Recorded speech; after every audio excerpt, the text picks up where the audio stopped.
Okay guys, murakaza neza kuri iyi channel yacu yitwa X Media. Ubushize rero naberetse uko wakwikorera uko wakiriya YouTube channel ukoresheje telefoni. None uno munsi nje kukwereka uko washyiraho video kuri iyo YouTube channel. Nari nabibabwiye yuko ari akantu ko kubakorera rero.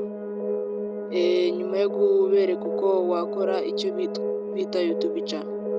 Rero kuri YouTube channel uba ukwiye gushyiraho na video, niyo mpamvu yemeje kukwereka uko wayishyiraho. Rero uraza muri file za telefone yawe, aho washyize video yawe wayisevinze, uze muri videos nk'ibisanzwe. Ahangaha uze urebe video imwe imeze neza, weditinze neza, wagize neza. Wenda video ngiye neditinze, reka wenda tuyigire iyi ngiyi niyo neditinze neza nshaka gushyira kuri YouTube.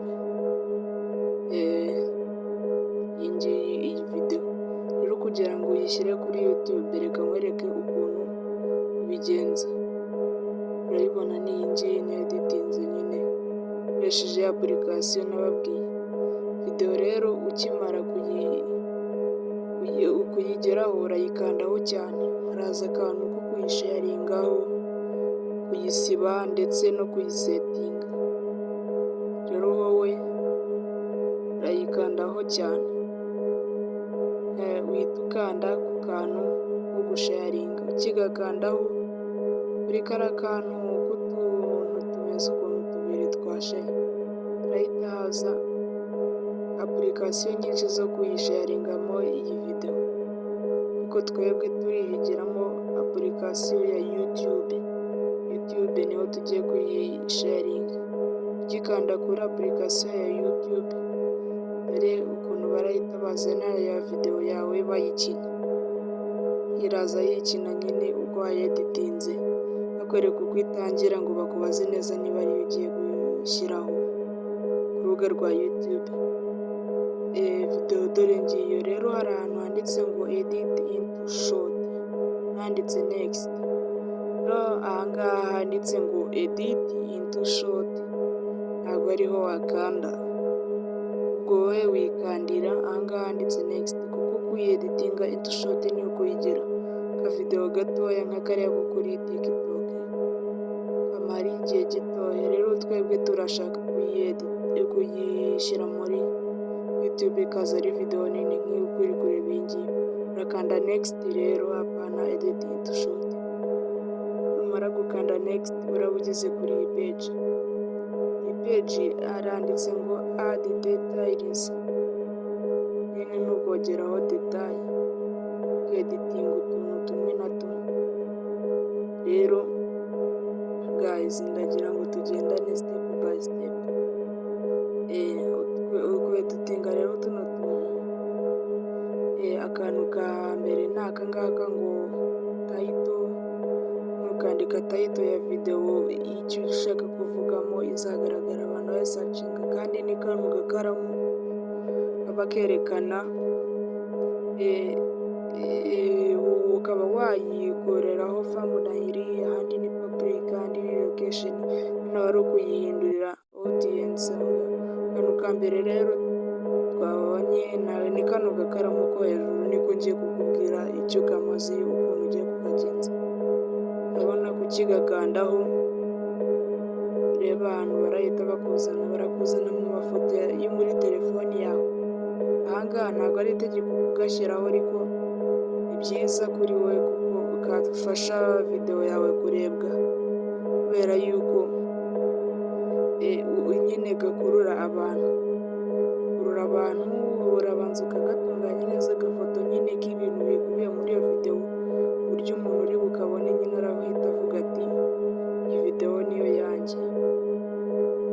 Ati iyi video ngomba kuyireba, ubonye nyine ibintu birimo.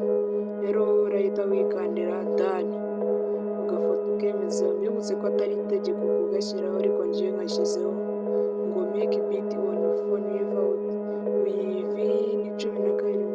Nyine gukora beat ni video, n'abagore gukora beat ibyegeranyo ku ma YouTube channel yanyu, mwandabura mwareba iyi videwo yabigisha gukora biti, abantu mukora indirimbo yabafasha. Rero ahangaha ni uguhita wandikaho description nako title ya videwo yawe ukandikaho icyo ivuga, ukandikaho ikivuga. Rero iyi biti nk'izi ngizi, videwo nk'iyi urasanga nayo uploadinze, dore niyo ndi ku-uploadinga nyine.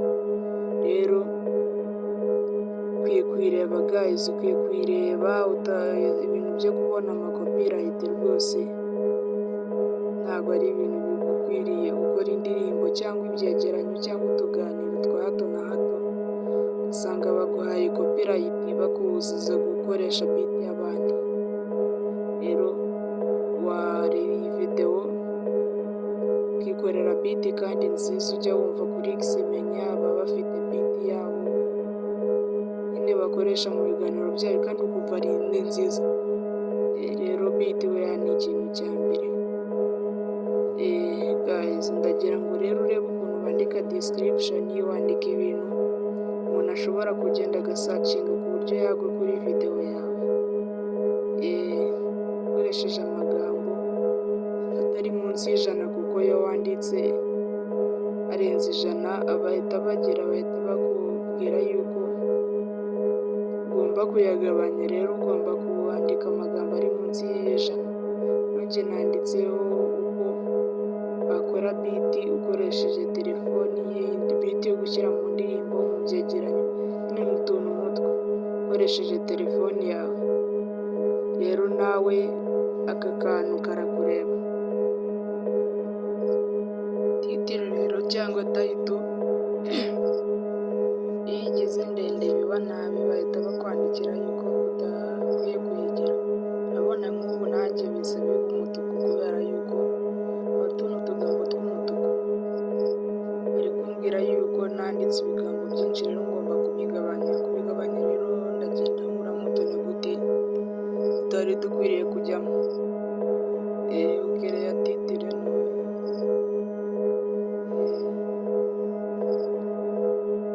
guys. Rero tugiye kuri step ya gatatu. Step ya gatatu rero nta yindi ni yo kwandika icyo twita add description. Ahangaha uba ugiye kwandikamo uburyo burambuye igisobanuro cya videwo yawe umaze gukora, uvuga nyine ibyo wavugagaho, nyine ukandikamo amagambo yigisha wenda asobanurira abantu ibyo utasobanuraga. Urabona nka kuno dupesitinga amalinki y'amavideos yandi muri description, ibintu nk'ibyo. Rero ugasanga bigenze neza. Urabona nanjye ndi kwandika description wakora biti ukoresheje telefoni, bitagusabye amasitidiyo, amamashini ahenze, kandi uri umuntu wo kubyigurira nako wo kubyikorera. Rero nawe iyi videwo ugomba kuyireba kuko biti ziragurwa cyangwa ukazidawunirodinga ari amamega, kandi zose baguha kopirayiti. Rero ubu ni bwo buryo bwiza bwakoresha kandi ukabona biti nziza. Twibutse kuyica nushaka kwamamaza wahamagara 0795904046 cyangwa ukatwandikira kuri WhatsApp kuri iyo nomero, turagufasha ntari. Cyangwa ushaka ko mukorera videwo nk'iyi yo gushyira kuri YouTube channel yawe, tuno mutwe mbese urabona yuko kuba narabigishije uko wakiriya YouTube channel ugomba kubibyaza umusaruro. Rero ukwiye guhamagara iyo nomero gukorera videwo tukumvikana. Videwo kandi ntabwo naguca amafaranga arenze ibihumbi 2 videwo yonyine, ubundi ngahita nyigusharinga kuri WhatsApp after kugeraho ubundi ukampa uduceri twanjye. Ya rero njyewe nitwa Eric Xaver, ni njyewe ugiye kujya mbagezaho utuntu nk'utu ngutu nyine mba mbatamo tw'umuti, kandi muba mugomba gukomeza kunsapotinga mu masubscribe, muviyuzinga, layikinga nk'iyi videwo iyo hari akantu kwigishije, ugatanga agatekerezo kawe muri komenti, mbese uko niko kudusapotinga tuba dushaka. Rero aba ari byiza cyane kubona uha mugenzi wawe nyine ni ubufasha burenze ubundi ntabwo uko mvuga ku masubscribe. Rero description ushyiramo na tags, urabona ko nazishyizeho, ugashyiramo na mention, ugamentioninga channel yawe cyangwa iz'abandi kugira ngo bajye kugusacinga bazakubonemo. Nibajya kugusacinga nibajya gusacinga umuntu bazabone iyi videwo ye, wenda niba ari Gatari Fred nakoze videwo yerekeye ibintu akora, rero bihimesha views. Rero nawe uba ugomba gukora ibintu nyine ku buryo abantu babibona bakanezerwa tu. Rero nanjye niyo mpamvu ukwiye kunsapotinga ukankandira like buriya ikintu yafasha nk'iyi videwo ni ukuzamuka mu yindi ntera,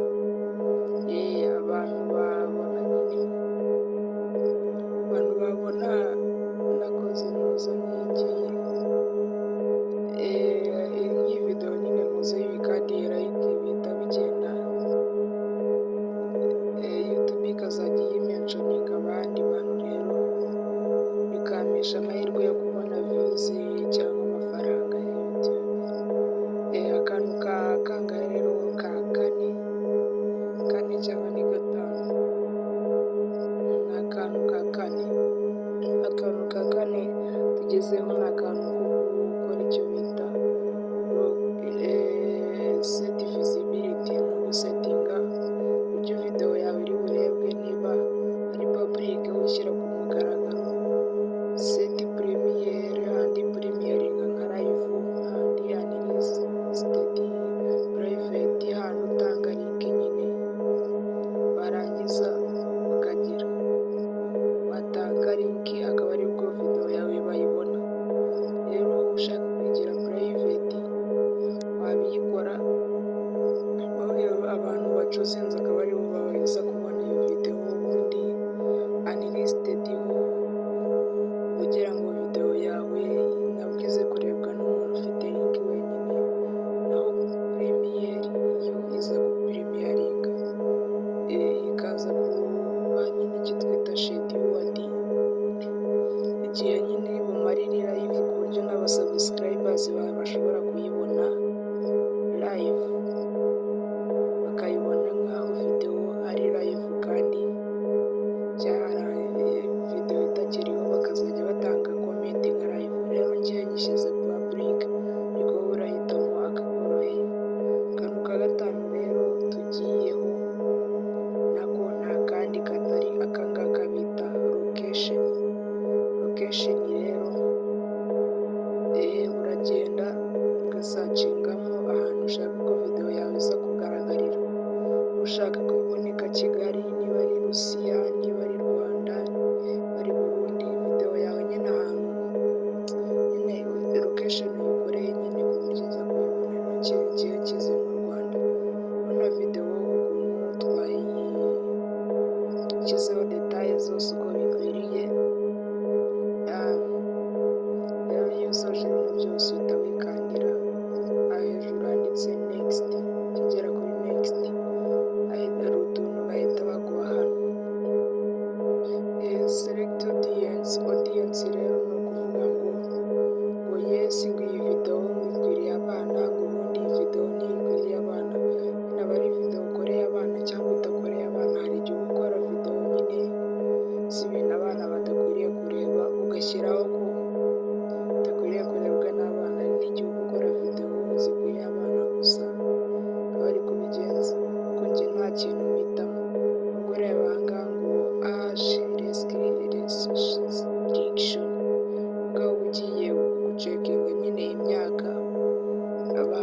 bagiye bareba video yawe bazajya bafite hari munsi y'imyaka 18, hari no hejuru y'imyaka 18. Rero uhitamo hejuru y'imyaka 18 cyangwa munsi y'imyaka 18 uko ubishaka.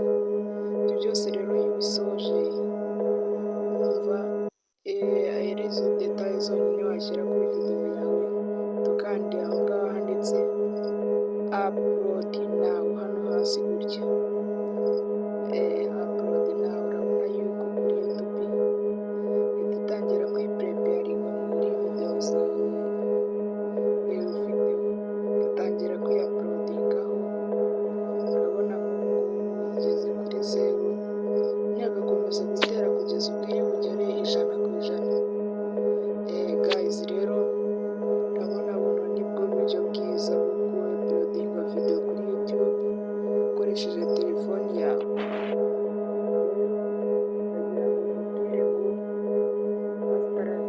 Ryoherwa no gukoresha YouTube, ryoherwa no gukoresha YouTube kuko iyo umaze kugeraho views 1000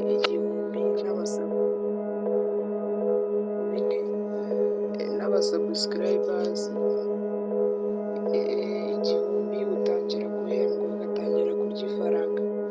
Rero ni utuntu twinshi nzagenda mbereka kuri YouTube hano, nuko iyi channel yawe wayibonera abasubscribers. Channel nyine nakwigishije gukereya, wabona abasubscribers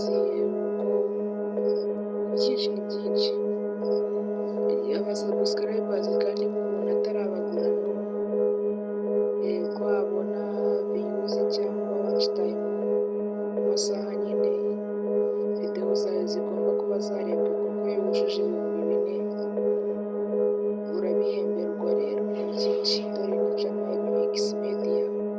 Gusa icyo nakwingingiraho nkagushishikariza gukora subscribe, ukaneza imbere, ukanira inkunga. Guys, hari ukuntu rwose umuntu aba yiyumvamo impano, mba niyumvamo ibintu byinshi byo kubabwira ariko nyine nkabura ubufasha. Rero jya ukanda subscribe nyine mudushyigikire icyo kintu nababwira. Rero guys, hari n'uburyo bwo kweditinga amavideos zigenda mbereka, byose nzabibakozaho. Mugire ibihe byiza, hasta la vista.